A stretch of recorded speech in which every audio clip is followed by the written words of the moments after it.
We gathered around Larry in his chemo chair. I took his hand in mine. I was supposed to pray, but I couldn't find the words to speak. Another nurse led the prayer as we all held hands, knowing this would be the last time we saw him. The tears fell to the ground as they had done so many times before. He had made the choice to stop all treatment. I was 15, getting ready for school one morning as my dad rushed out the door. I walked into the kitchen to get some orange juice and looked out the window. There was my dad, leaned over in the bushes, vomiting. That was the moment cancer became real to me. Up until that point, I had lived in denial. I didn't allow my mind to go to a place where I had to sing with somebody else playing the piano alongside me. I didn't want to think about graduating or getting married without him there. Even so, the cancer progressed and God eventually called him home. At my dad's funeral, I was surprised to see that his chemo nurses had driven almost an hour to come and pay their respects. Seeing how much they cared stuck with me so much that it eventually led me into nursing, which is what Dad always told me I would do. After all, I had given my first insulin injection to my pop when I was 8. Dad could see my calling long before I could. I've been an oncology nurse for 10 years now, and I know why those nurses drove all that way to honor my father. I have the best job in the world. I love making patients laugh on days when they don't feel like laughing. I love hearing stories about their kids and grandkids as they proudly pull pictures out of their wallets. My fellow nurses and I, we know their names, their stories, their joys and their fears. We dance when they get good news, and we hold their hands when they get bad news. We laugh, cry, we act silly. And in cases like Larry's, we pray, hug, and say our goodbyes.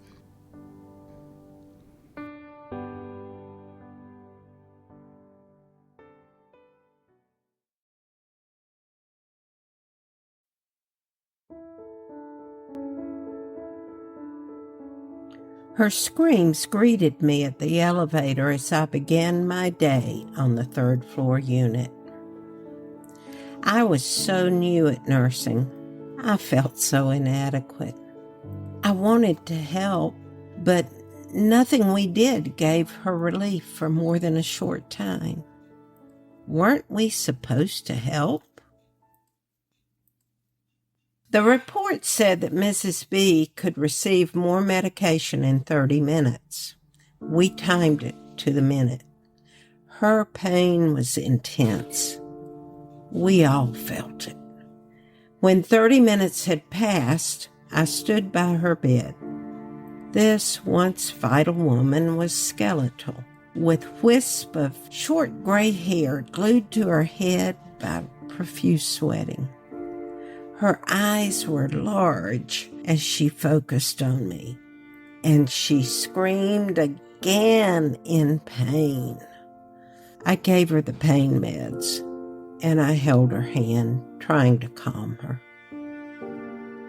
One afternoon, her daughter asked me to come and check on her mother. "We think she's dead," she said calmly. I took the blood pressure cuff and stethoscope and followed her down the hall. The family waited while I assessed their mom.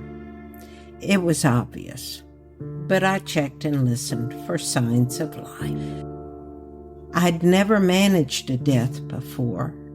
I needed help. I walked by the family, stating that I needed a consult. Out of sight, I raced up the staircase and found my mentor.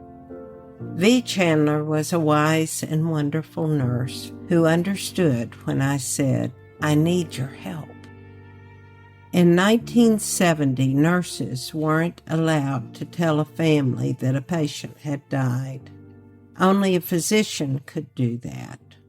We had no physician in the facility, so the patient would have to wait or be transported to an emergency room where a physician could pronounce the death.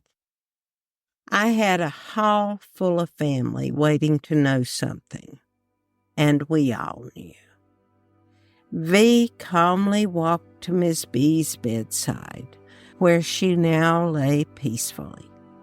She bent over, gently embraced her, and cried, saying softly, "I'm so glad you've gone to heaven." Then we removed the catheter, changed her gown, and straightened the sheets. With V by my side, I told the family that their precious mother had died, but the doctor would make it official. They waited with their mother while we called the doctor, got orders, and documented her death. When my shift was over, I got in my car, where I sat for a few minutes.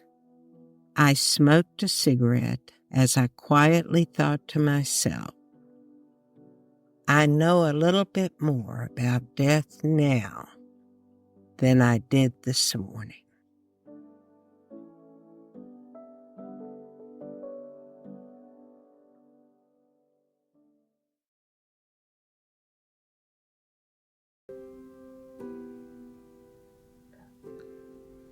Every Friday since the 1970s, Mimi would go and get her hair done. I used to go with her when I was a little girl, and when she stopped driving, we switched places in the front seat and I drove us there. We would go get her hair done, and I can vividly remember being hit by the salon smell as soon as we walked through the door. Her chair would already be set up and ready for her as soon as we got there. We always ended with a "see you next Friday, Pat," and then we would treat ourselves to a chocolate milkshake and burger, usually at Little Top. Fridays were our days. As soon as we would get home, Mimi would go spray extra hairspray on her hair so it would hold for the week. She would sit in her chair and I would always offer the compliment of how beautiful she was and how pretty her hair looked. Last Thursday morning, I left Mimi's house for work after my dad got there to take care of his mom. I walked into my patient's room as always, greeting them with a bright smile, starting morning assessments, and went through the normal morning med pass. None of my patients knew what I left behind that morning. We had just placed my Mimi on hospice. The end of my time with her was nearing. But I put on a smile and cared for my patients like I would any other day. That's something that nurses just do. I made arrangements for Mimi to get her hair done one last time, just the way she liked it. But this time it wasn't a Friday afternoon together, it was a Monday morning. I didn't have it in me to be there with her the last time, but she left us looking as beautiful as always. I don't know what I'm going to do this Friday.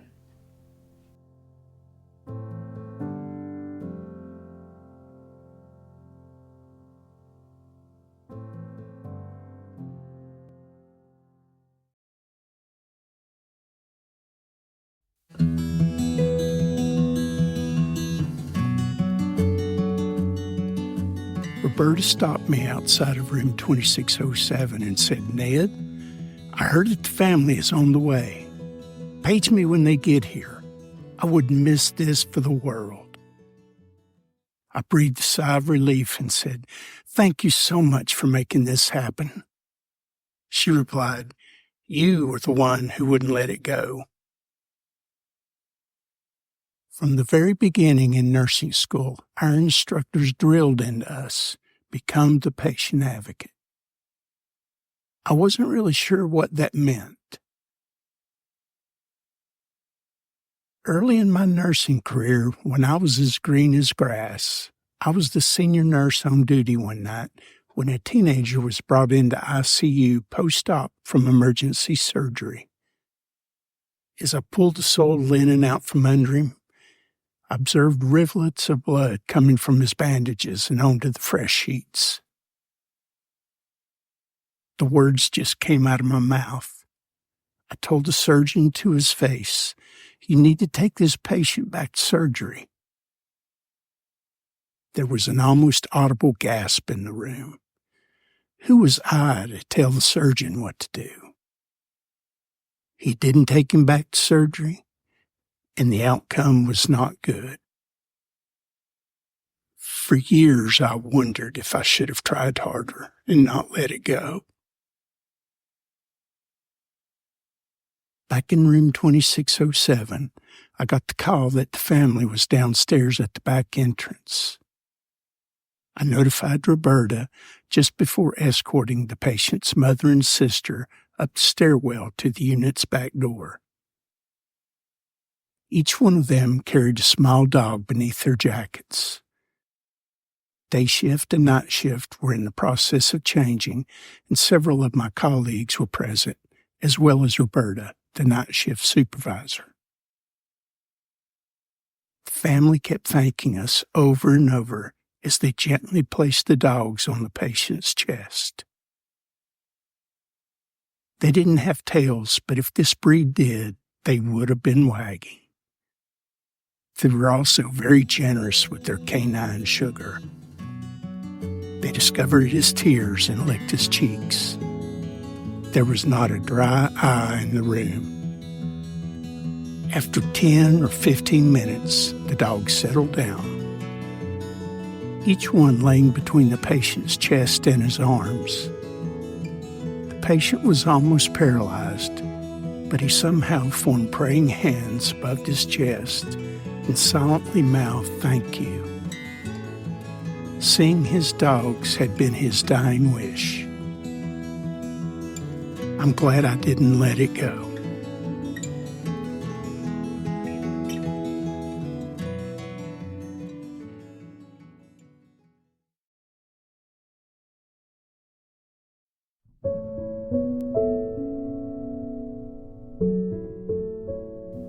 I've always loved babies.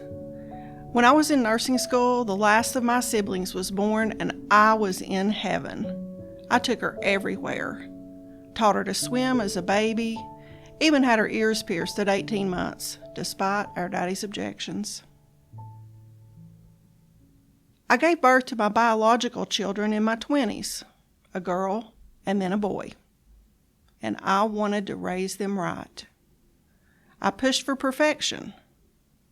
I remember ironing the clothes they wore to daycare, and I scolded them if they got dirty. I expected them to complete every single project, even if it was just making something out of modeling clay for fun.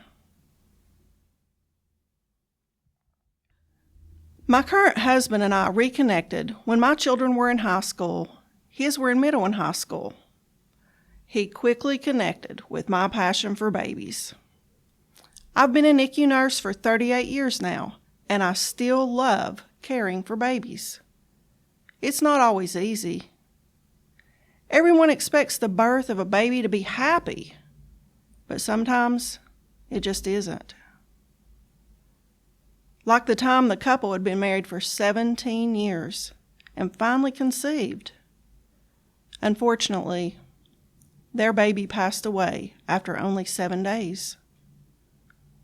We sometimes watch emotions go from joy to worry to grief. Part of my job is making the worst day in someone's life the best it can be. My husband was a cuddler in the NICU for 6 years. But today, all the cuddles go to our own 2 children that we took home after their NICU stay. We knew before we were married that this was something we wanted, so we took foster parent training and waited for that first call. 2 months later, while I was working, I got the call from the Department of Children's Services in Tennessee. She said, "We have a 7-week-old female infant who is medically fragile needing a placement. Are you interested?" 16 months later, a baby boy also became available. It was her biological brother, and he also was medically compromised. Our original intent was only to foster, but by then we had already decided to adopt them both. Today, when I look back on how I raised my biological children, I wish I knew then what having these two has taught me. If they get their clothes dirty, we have a washing machine.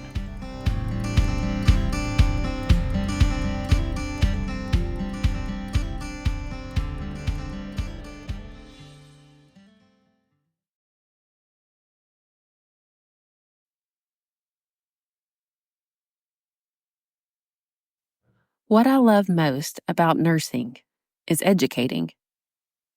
As a home visiting nurse, I spoke of things I thought every good mom should do, what my expectations were.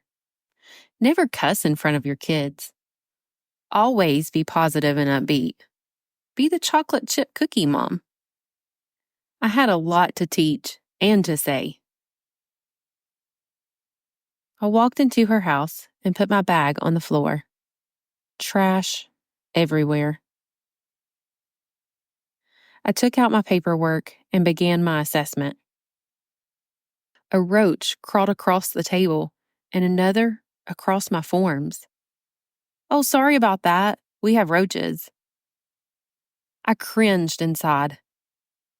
How could anyone live this way and with a newborn?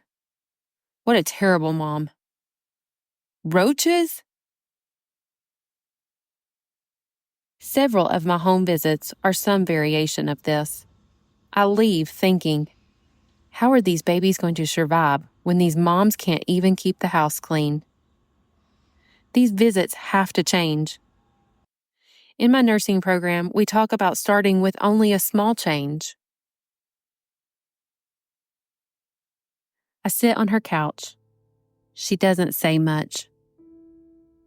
I bite my tongue. Count to 10. Give her time.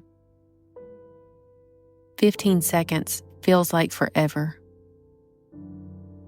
I'm about to talk when she tells me she was raised in an abusive home and has been raped multiple times, and how now she finds joy in sharing life with her newborn. I want to be a good mom, she says and looks at me. Trying something different, I reach in my bag and I pull out a plain white sheet of paper. What do you think makes a good mom? I ask. Having a clean child, knowing what she needs, being there for her, and helping her grow. I write it down. Okay. How are you doing with these things right now? Well, I make sure she gets a bath every day. I always change her diaper when she's wet. I wake up with her in the middle of the night when she can't sleep. Those are all really good, I say. Is there one thing you want to work on? I want to get her some books and read to her. Back at the bedside, I walk into another room, a mother addicted to drugs. This time, I don't start with teaching or judging. May I ask your story?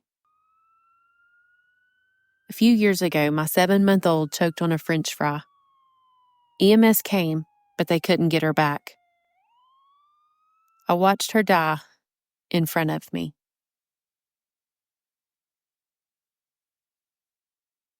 I sat down on the bed next to her.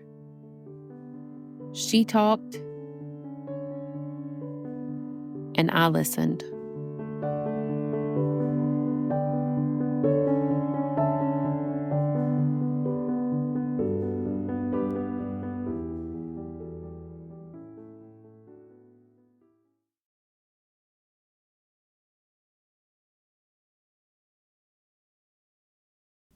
I just completed orientation as a brand new nurse, officially on my own as a licensed RN.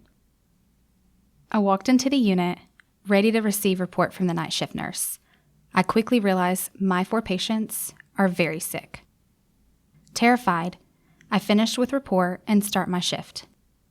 Right off, I noticed the amount of orders placed on my patients. Start plasma, start blood transfusion, start drips, collect samples, collect vitals. All happening at once.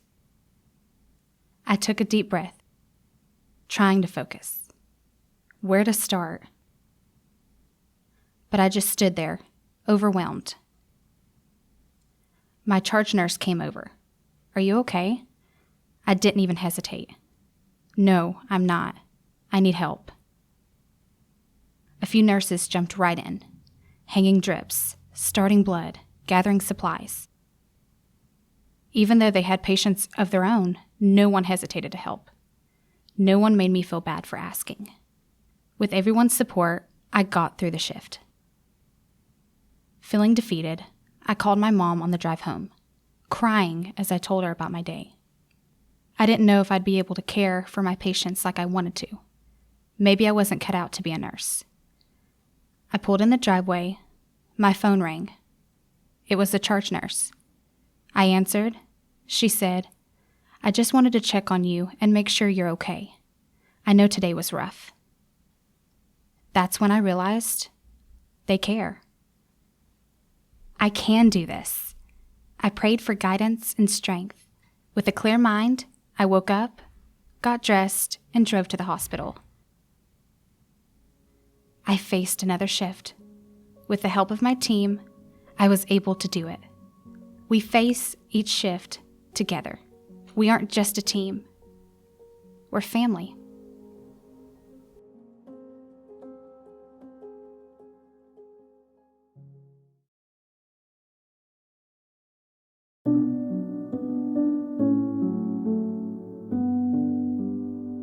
I got up at 4:30 a.m., put on my black scrubs, white coat, and finally my badge. The hospital was ready for us. We were about to go into all the specialty units, from the ICU to the ER. This was my first group of nursing students at Northeast State, and this was our first time meeting in person. When I first moved to Tennessee a year ago, I did not know what to expect. A new environment and a new job that I wanted to do well. But would I be accepted? Would this transition be easy, or would I hate it? My first day, I didn't see anyone who looked like me in my department or even in the building. I came from a different part of the country and a very diverse hospital setting and college where I taught nursing courses. When I was a student, my wonderful clinical instructor, Miss Beatrice Love, was so patient with me. I was an older student, and she gave me all the time I needed to learn and practice my skills. When we had to do the full head-to-toe assessment on a mannequin for our physical assessment checkoff, she stayed with me, hour after hour, day after day, until I mastered it. I have taught many students, and I have watched them mature and grow as nurses. I had the good fortune of meeting people of different cultures, religion, and ages to gain insight and share commonalities. That experience taught me to make space for myself. No matter our outer appearance, we share common ground. At the end of the semester, the students told me, at first we did not know what to expect. All we knew was that we had an instructor from Texas named Mrs. Randall. We thought you were going to be mean, but it turned out you are the best clinical instructor ever. You made us feel comfortable, confident, and like we would be great nurses. They did the same for me.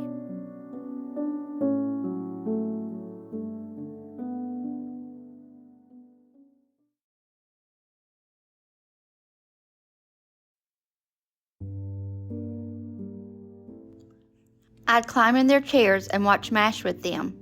But even as a little girl, I felt sorry for the residents with dementia in the long-term care unit where my mama worked. I grew up and became a nurse. For years, I worked with people with dementia and then became the director of a 100-bed unit. I assumed I knew a lot about dementia. I still felt sorry for them, but no matter how much I read, I couldn't understand. And sympathy's not the same as empathy. So I asked my mentor for advice. She said, "I'm going to help you enter their world." For several weeks, I had to wear shoes full of corn, dark thick glasses that distorted my vision, and cotton balls in my ears. I'm trying to walk down the memory care unit. Everything's blurry. I hold onto the walls and hobble along. The corn hurts my feet, and I fall 6 times in one day. That's how my residents feel every time they take a step, I thought. Through the glasses, I can only see the end of my pen, if it's up close and I'm looking straight ahead. And with cotton in my ears, I try reading lips to understand people. I bet it was extra hard for my residents during COVID when we wore masks. They couldn't read our lips or see our smiles.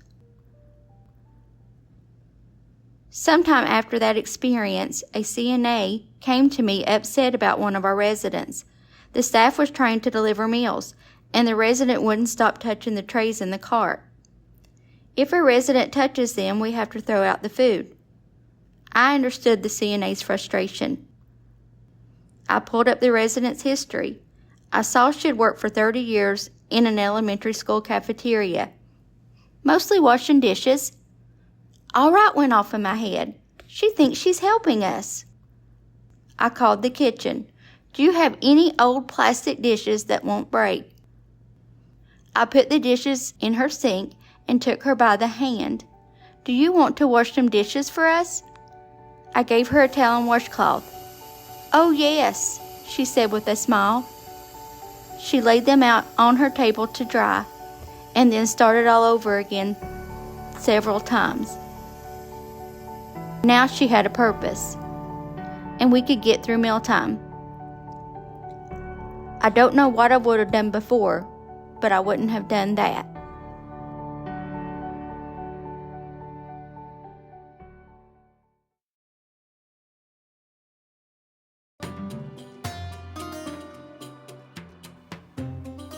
My patient greeted me with Allah Akbar.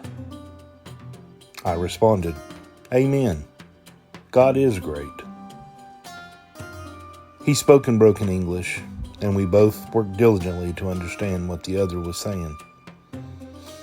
He was a late 60-ish Arab male with obvious breathing issues, primarily from pre-existing illness, exacerbated by COVID. His prognosis was grim, not expected to recover. COVID restraints were in place worldwide, especially on travel. He told me that his only family was still in Pakistan, unable to travel to the U.S. because of those restrictions. Essentially, he had no one other than the treatment team at the hospital. I am a Christian and was raised in a biblical home, and I have raised my 2 boys the same. My patient was Muslim, but we shared a common belief in God. Sure, there were differences, like the resurrection of Jesus as opposed to Muhammad, but we still had a common thread. Over the next days, we shared our personal religion with each other. It seemed to divert his attention away from the disease that we both knew was slowly taking his life. He would talk about the Prophet Muhammad and how he believed him to be the embodiment of God. I would listen and ask questions, just like he did when I spoke about Jesus. Around day 7, he confided in me that he feared dying and wanted to know more about Jesus, the man I spoke often about. I shared the gospel of Christianity with him, from the birth to the crucifixion of Jesus, and how the plan of salvation was laid out. He marveled as to how simple my religion was to get to paradise or heaven. As I was giving my bedside shift report to the oncoming nurse, I asked my patient, "Is there anything else that I could do for him?" He said, "No, I will see you later," with a big smile. The next day I came in to find his room cleaned and ready for the next patient. I said to myself, "Lord willing, I will see you later, brother."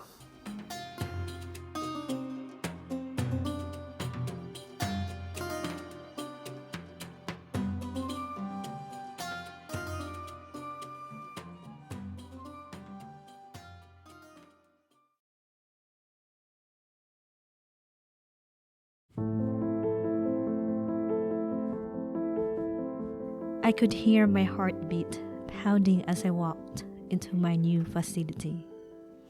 New faces, new scrubs, new accents. A different journey. Again. I graduated from nursing at home in the Philippines and spent 9 years working in Dubai. First as a nurse at an international school, and later as a COVID responder, working with patients both inside hospitals and out in the field. I had to learn basic Arabic to communicate with my patients, and it was not easy. And now, here I was, starting over in the United States. This language was difficult too. The accent was hard to understand, and the culture was different from anything I had known. I didn't know how my patients would react to me. A short Asian nurse, a foreigner. I wanted to back out. Still, something inside me said, "You got this." The first day I entered the patient's room, I gave everyone my biggest and warmest smile. I felt an almost immediate connection to her from that first simple touch. I never expected to connect with a patient so fast. It was only 3 days that I cared for her, but every time I came in, she told me how much I meant to her and how much she appreciated me. That I didn't have to do as much as I was doing. Then came the big day, the day the family had to decide if they were ready to transition their mom to comfort care. I was not prepared for this, mentally, emotionally, and most of all, culturally. I was scared, not sure how to explain to the family what comfort care is, because I was still learning myself. She was my first patient ever to be transitioned. Her children tearfully made their decision, and when the moment came, I printed out a record of my patient's last heartbeat and put it in a glass bottle. I waited, not sure how they would react. But they pulled me in and hugged me so tight. We all stood together and cried.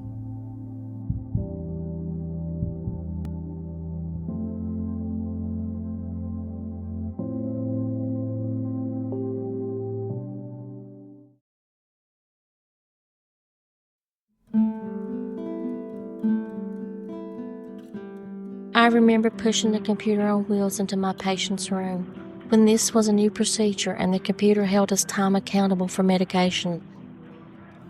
I remember hoping my patient would take these meds without trouble and thinking, please don't engage in a lengthy conversation.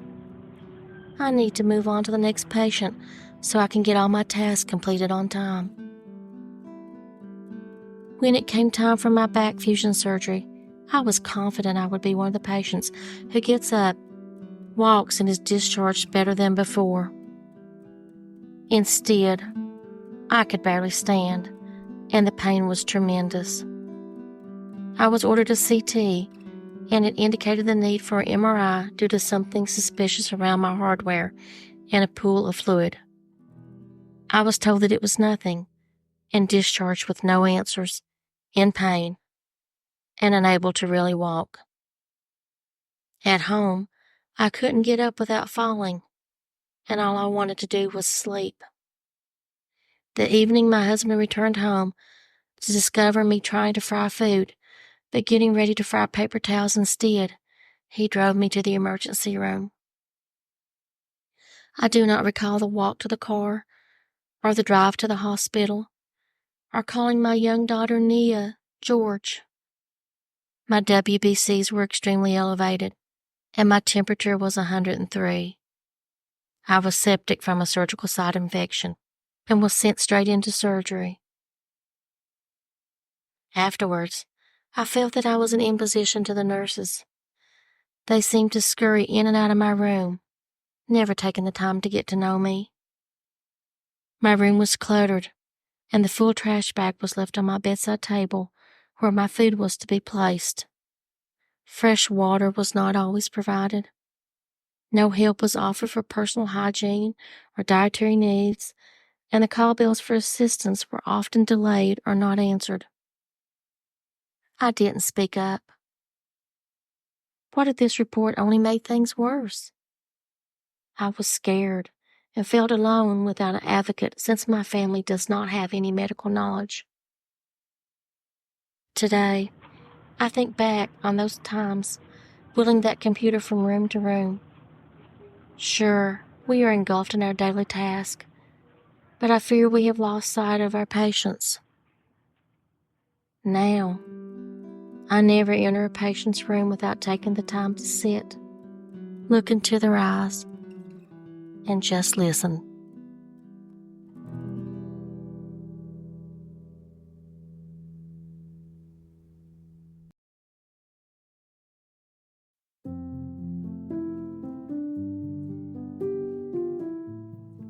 I was 27, a new grad LPN working in the ER. I was very nervous. I wasn't sure which tools to pass, and people's lives were at stake. As I drove to work that first day, I thought, Lord, help me to help someone today and don't let me hurt anyone. At the very first procedure, I passed out. I was out like a light. Didn't even know where I fell. Was I in the wrong job? Through the years, I've learned that if a patient has an illness, but I don't agree with their lifestyle, my opinions and beliefs simply don't matter. Caring for the patient comes first. Everyone needs compassionate care and encouragement. That's what I signed up for. I served like Jesus. He loved everyone.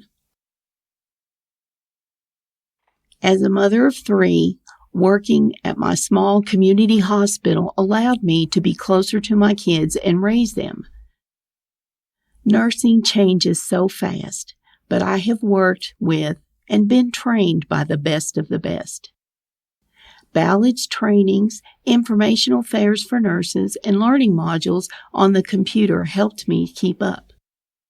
Tuition reimbursements enabled me to become an RN from an LPN. I even got the Servant's Heart Award. I felt really good because it was my peers that judged me and told me I deserved it. When my mom fell sick, I almost quit to take care of her, but my DON asked me to stay. Over 30 years, I got to wear different hats because of my small hospital. I worked in the ER. I've been a PACU nurse, circulator, ICU nurse. I worked PRN and helped in the OR. I've scrubbed cases, pushed babies out. I've done everything. Because of this, I was able to care for my dying mama at home as she requested. I see it as a blessing. Every dream I've had has been fulfilled, serving my community and raising my kids along the way. Now I'm 69 and still working in the OR and PACU at Ballard Sycamore Shoals Hospital. I'll say these prayers every day and they work. Lord, don't let me hurt anyone, and how can I help someone today?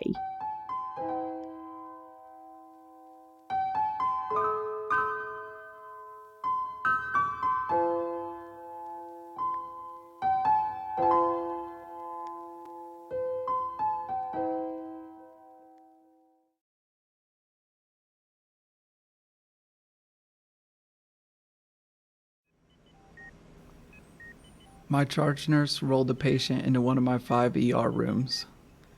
He was on a ventilator, and I needed to give him something as soon as possible to keep him alive. "Do you got this?" she asked as she looked me in the eyes. I was a new nurse, but I thought I did have it. "No problem." "Yes," I said confidently, and she ran to another patient on the other side of the ER. I looked at my new patient and my mind raced. I knew what I was supposed to do, but I couldn't do it. That's never happened to me before. I froze. I'm glad there were other nurses in the room to help. I was supposed to be good in intense situations. I played 3 years of varsity baseball in high school where I had to master mental toughness. I worked 4 years on the natural gas pipeline around dangerous heavy equipment. One bad move and I could have gotten seriously injured. I figured becoming a registered nurse in the ER would come natural to me. Maybe even easier than the other intense things I'd done in my life, when I had to think quick, act quick, catch a fly ball for the win. But this was different. It was another person's life. I'd never lost my confidence before. Was I really right for this job? I allowed myself to ask. But I knew from experience that practice would make things easier. Not long after, I had another critical patient. His sister and caregiver sat in a wooden chair in the corner of our small emergency department, trying desperately to keep her eyes open. I told her to go home and get some rest. She didn't want to leave her brother, but she knew she had to get some sleep. Before she left, she asked me if I wanted Jesus in my pocket, and she slipped something into my scrub pocket. 30 minutes after she left, my patient was having a hard time breathing. His heart rate dropped, 50, 40, 30. I called the doctor right away, and then I had to begin CPR. He was the first patient on my watch that coded. 20 minutes later, my patient got his heartbeat back, and this time, my mind was clear.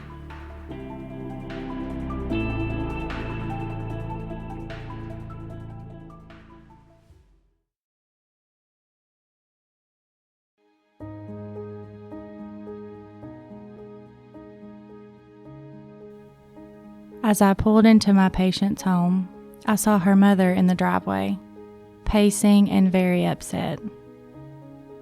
She isn't doing well today. We've tried all the medications. Nothing is working. I could hear the little girl crying before I entered the room.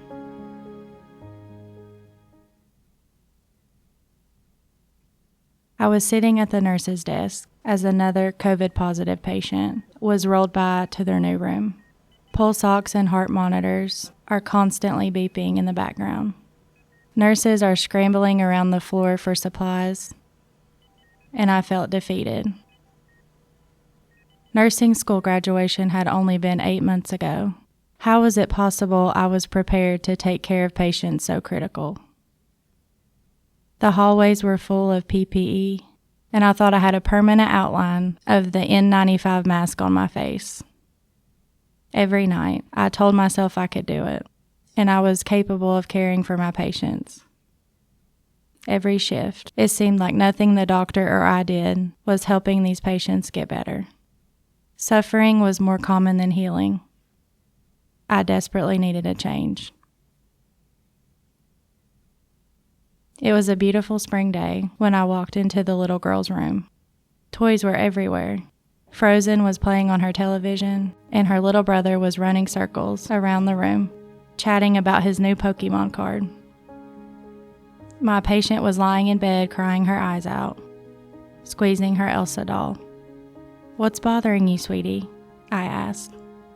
She replied, "My head will not stop hurting and I feel dizzy." Immediately I called the doctor and told her the situation and got an order to change her pain meds. As her mom administered the new medication, I held my patient's hand and we talked about how much we loved Olaf in the movie Frozen. As I began to leave, my patient was asleep and I could see the relief come over her mother's face. She died in July. On my drive home, I felt many emotions that I can't describe. As I looked out my windshield, I noticed the beautiful sunset, bursting with oranges, pinks, and reds. I felt peace come over me. I was meant to be a hospice nurse.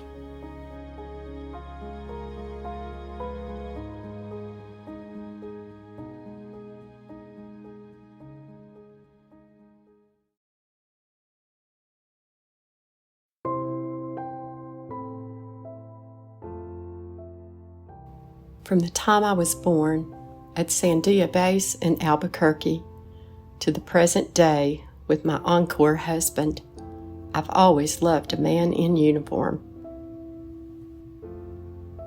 I left home at 18, newly married and eager for adventure.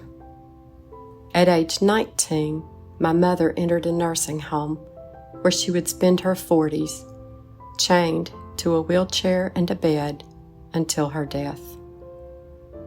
I came home and finished college as she dreamed for me. Scotty was a handsome black soldier, about 19 years old. I was his student nurse, 22 years old, all in white. Shortly after training, he felt a knot in his leg after playing basketball with friends. When it got painful, he reported to medical. Workup revealed Ewing sarcoma, a cancer of children and young adults. Immediate amputation was recommended. He refused and was sent home for inpatient chemotherapy. This was the standard level of care then. Scotty knew his prognosis was poor. I asked him once if he regretted refusing the amputation that might have saved his life. "No regrets," he said. His greatest hope was to be able to go home, and I understood. My role was to teach his family how to give shots for the nausea and vomiting that was treated but never relieved. The pain and the risks up to and including paralysis if injections were given incorrectly scared me. He already had so much damage from all he had endured. I soldiered on. Scotty was very interested in my life. He wanted to hear about my marriage, my plans after college, hopes for children, and where I would live, all the things he would miss out on. He asked, "Don't forget me." I shared this at post-conference at the end of the day. Callously, my instructor said, "You know this is his last spring." I don't think I did know that, and now I can't not know. I left and went outside. I felt the weight of this revelation. Grass withers and flowers fade like memories. I looked up. I felt the warm sun on my face.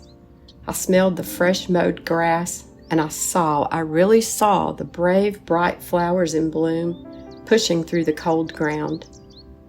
I heard the birds calling sweetly to each other. They would build nests and raise young, only to fly away. I was fully alive. I would not take for granted the life God had given to me. In the years that have passed, I've cared for many as they have experienced their lasts. I live well. I laugh a lot. I love deeply. And I do not forget.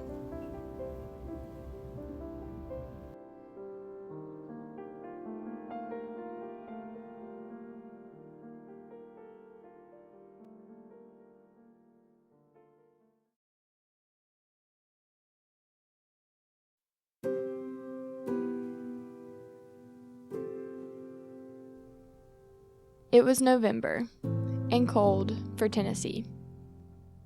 I walked into work just like every other day, clocked in, and made my way down the long hallway to the Family Birth Center where I'd been working for almost 2 years. I glanced at the board to see how many patients we had for the day. Then I saw the look on my coworkers' faces, and I dreaded what I was about to face. My assignment included a patient whose baby no longer had a heartbeat. It was January, and I was 12. My family was gathered at the house for what we thought was a casual family dinner. I remember seeing the paper taped to the TV that read July 27th, 2013, and my mom was standing in front of me holding an ultrasound picture. I had been praying for another little sister. I couldn't wait to hold her and play with her. My mom was 42, and her pregnancy was high risk, so there were lots of extra tests. In the next several weeks, things went downhill fast, but I didn't really understand what was happening. When I walked in the house after my middle school dance, I noticed the look on my parents' faces. Something was wrong. They didn't think the baby would live, but the doctors wanted to wait 4 weeks to see if things improved. And then my parents waited.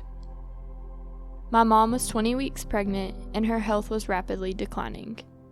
Her blood pressure was skyrocketing, kidneys failing, and she could hardly get around. At the high-risk OB clinic in Knoxville, she was encouraged to terminate the pregnancy. But my parents were determined to keep the baby as long as possible. After a few days, the doctor told my mom they were out of options to save both her and the baby. "You're about to go over a cliff, and I don't know that I can get you back," he said.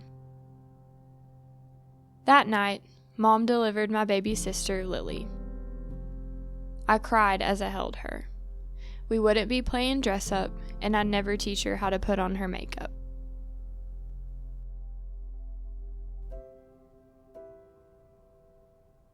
I took a deep breath and walked into my patient's room, introduced myself, and explained what the plan for delivery would be.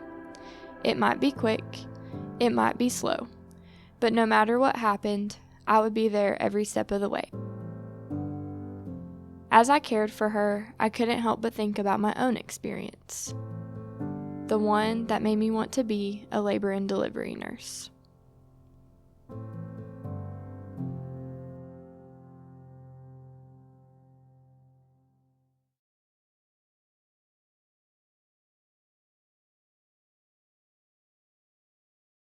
I've loved acute care nursing from the moment I started.